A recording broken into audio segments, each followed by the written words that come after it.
एक बार की बात है, एक गांव से एक एक करके कई बुजुर्ग गायब हुए जा रहे थे। सभी लोग परेशान थे कि गांव के बुजुर्ग कहाँ जा रहे हैं। एक दिन गांव में कोहराम मच जाता है जब एक बुजुर्ग का आधा खाया हुआ शरीर पास के खेतों में मिलता है। सब लोग हैरान परेशान हो जाते हैं। भाई बंटी, तुमने सुना? पास के खेत में वो जो बुजुर्ग गायब हुए थे, उनमें से एक का आधा खाया हुआ सिर मिला है। मैंने तो अपने दादा दादी को घर से बाहर निकलने को साफ मना कर दिया। हाँ भाई, सुना क्या?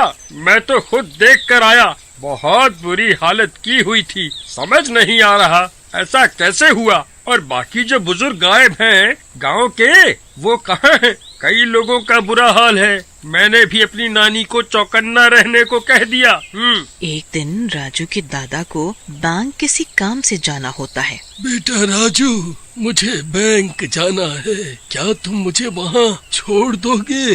दादाजी, मुझे तो नौकरी पर निकलना है। मैं पहले ही लेट हो चुका हूँ। आप संभल कर जाना और ऑटो रिक्शा ले लेना। गांव के बुजुर्ग गायब हो रहे हैं, अपना ख्याल रखना। कोई दिक्कत हो तो मुझे फोन कर देना। ठीक है बेटा। फिर राजू के दादा घर से निकल जाते हैं बैंक जाने के लिए। राजू सही कहता है, मुझे संभल कर जाना होगा और चौकन्ना रहना होगा, कहीं मैं भी रामलाल की तरह गायब ना हो जाऊं। फिर उसके दादा ऑटो ढूंढने लगते हैं। थोड़ी देर में उन्हें एक ऑटो रिक्शा दिखता है। वो उसे हाथ देते हैं और वो रुक जाता है। जी बाबा जी, कहाँ जाना है आपको, बताइए। इस ऑटो वाले के चेहरे पर एक अजीब सी मुस्कुराहट होती है और उसकी आंखें हल्की लाल होती है। बेटा, बस बैंक तक जाना है, जाओगे? हाँ जी, बैठिए। फिर दादाजी उस ऑटो में बैठ जाते हैं। आज मेरे शिकार में एक बुढ़ा और बढ़ गया। अब आएगा मजा। अरे बाबा जी, मुझे ना अपने घर से कुछ जरूरी सामान उठाना है। पर तुम्हारा घर है कहाँ? मुझे देरी ना हो जाए।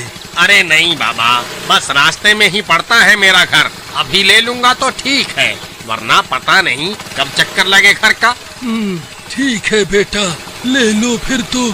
ऑटो वाला अपना ऑटो एक सुनसान जगह की ओर ले जाने लगता है। अरे बेटा, ये कैसी जगह है? कितना सुनसान इलाका है।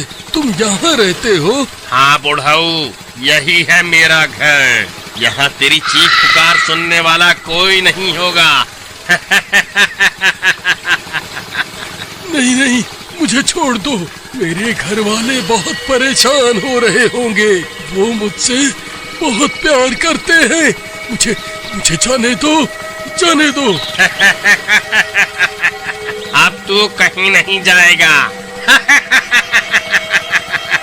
फिर ऑटो वाला एक खंडहर के पास ऑटो रोकता है और वो ऑटो वाला जबरदस्ती उस बूढ़े को उस खंडहर के अंदर ले जाने लगता है। अरे बचाओ, बचाओ, कोई बचाओ मुझे, कोई है यहाँ? अरे पापी, छोड़ दे मुझे। अरे कोई बचाओ, बचाओ मुझे। दादाजी बहुत चीखते पुकारते हैं, पर उस सुनसान जगह पर उनकी आवाज सुनने वाला कोई नहीं होता। ऑटो वाला उन्हें भी अंदर ले जाता है। देख बूढ़े, अब तू भी यहीं रहेगा।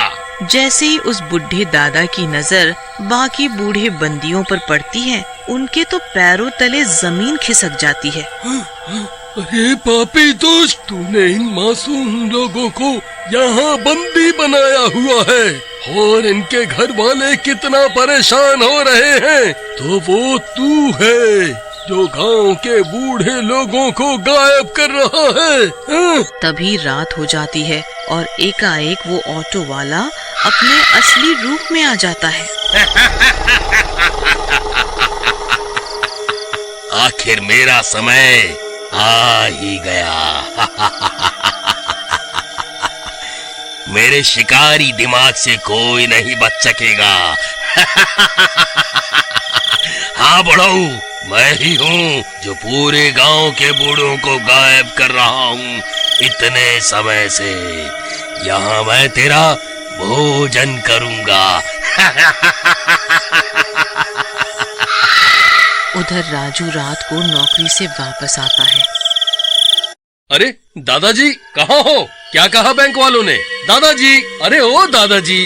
राजू की आवाज सुन के उसकी माँ पानी लेके आती है। अरे बेटा, आ गया तू, ये ले पानी पी ले। दादाजी कहाँ है माँ? कब से आवाज लगा रहा हूँ। अरे बेटा, वो अभी तक आए ही नहीं है बैंक से। मुझे लगा तू भी उनके साथ गया होगा। अरे माँ, मैं तो नौकरी पर था। हे भगवान, मेरी ही मत मारी गई थी जो उन्हें अकेले बैंक भेज दिया। अब क्या करूँ? इधर आधी रात को भूतों की टोली उस खंडर में आती है। अंधेरा कायम रहे दोस्तों, अंधेरा कायम रहे। कहो आज किसका नंबर है? अरे नंबर किसी का भी हो, हमें तो पार्टी करने से मतलब है। क्यों दोस्तों?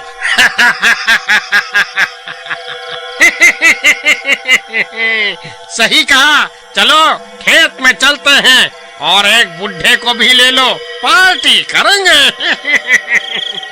फिर सारे भूत उन बंदियों में से एक बुढ़े को पकड़ के साथ एक खेत में ले जाते हैं। अरे अपने पापों से डरो दोस्तों, अभी भी समय है, जाने दो सबको। सबसे पहले हम तुझे मुक्त करेंगे। और सारे भूत मिलके उस बुढ़े पर हमला करते हैं और चांदनी रात के आगोश में उसकी चीख पुकार कोई नहीं सुन पाता। फिर सारे भूत उसके मांस को खाने लगते हैं और अपनी पार्टी करते हैं। इधर राजू हैरान परेशान सुबह होने का इंतजार देख रहा होता है। फिर अगली सुबह, चलो आज खेत पे पानी दे देता हूँ, फसल अच्छी आएगी। हरिया खेत पहुँचता है, पर वहाँ की मिट्टी को खून से भरी देख उसकी आंखें फटी की फटी रह जाती हैं। अरे ये देखो, एक और लाश। अरे आओ जल्दी सब, एक और बूढ़ा शरीर का मांस खाया हुआ पड़ा है। हरिया की आवाज सुन के सब दौड़े आते हैं। राजू भी वहाँ पहुँचता है। हे भगवान, मेरे दादाजी की रक्षा करना, कहीं ये मेरे दादाजी ना हो। गांव वाले की हालत खराब हो जाती है। अरे ये कोहराम तो बढ़ता ही जा रहा है, आज एक और आधा खाया शरीर मिला है। जल्दी पता करना पड़ेगा कौन है इन सब के पीछे, वरना एक एक करके सारे बुजुर्ग की जान खतरे में होगी। राजू को अब चैन नहीं पड़ता। वो गांव वालों के साथ मिलके एक योजना बनाता है। राजू एक बूढ़े के भेष में उसी बैंक के रास्ते पर चल पड़ता है। रास्ते में से उसे वही ऑटो वाला मिलता है। आओ बाबा जी बैठो, कहो कहाँ जाना है आपको? राजू को उस ऑटो वाले के हाव भाव देख के शक हो जाता है। अरे बेटा, मुझे जरा बैंक जाना है। हाँ बिल्कुल, बैठो आप। फिर वो ऑटो चलाने लगता है और किसी बहाने से उसी खंडहर के पास ले जाता है। अरे रुको बाबा, मैं जरा टिफिन ले आऊं अंदर से। अरे ये कैसी जगह है? ये तो भूतिया खंडहर लगता है। कुछ तो राज है इस खंडहर का। अरे मैं भी तुम्हारे साथ चलता हूँ, गला सूख रहा है, जरा पानी पिला देना मुझे भी। अरे शिकार तो खुद ही आ रहा है। फिर दोनों अंदर जाते हैं। मौका देखते ही ऑटो वाला भूतिया रूप में आ जाता है। ए बुड्ढे, तू तो खुद ही आ गया मेरा शिकार बनने। अब मैं तुझे भी बंदी बनाऊंगा। राजू वहाँ सारे बुढ़े लोगों को देखता है तो मन भर आता है उसका। अरे दादाजी, आप यहाँ हैं? ए दुष्ट पापी भूत, ये सब करके अच्छा नहीं किया तूने। राजू अपने असली भेष में आता है। अच्छा, धोखा, बूढ़े के भेष में जवान, आज तू नहीं बचेगा। दोनों एक दूसरे पे हमला करते हैं और लड़ने लगते हैं। अभी वहाँ राजू का पीछा करते करते बाकी गांव वाले भी हथियार लेके आ जाते हैं। भूत उन सब के सामने टिक नहीं पाता। गांव वाले उस भूत को बंदी बना के उसी खेत में ले जाते हैं। अब तू भी इसी खेत में मरेगा। इसे इस गहरे गड्ढे में फेंक दो और गड्ढे में आग लगा दो। वे लोग ऐसा ही करते हैं और कुछ ही देर में भूत जल के राख हो जाता है और गांव वाले उस गड्ढे को मिट्टी से बंद कर देते हैं।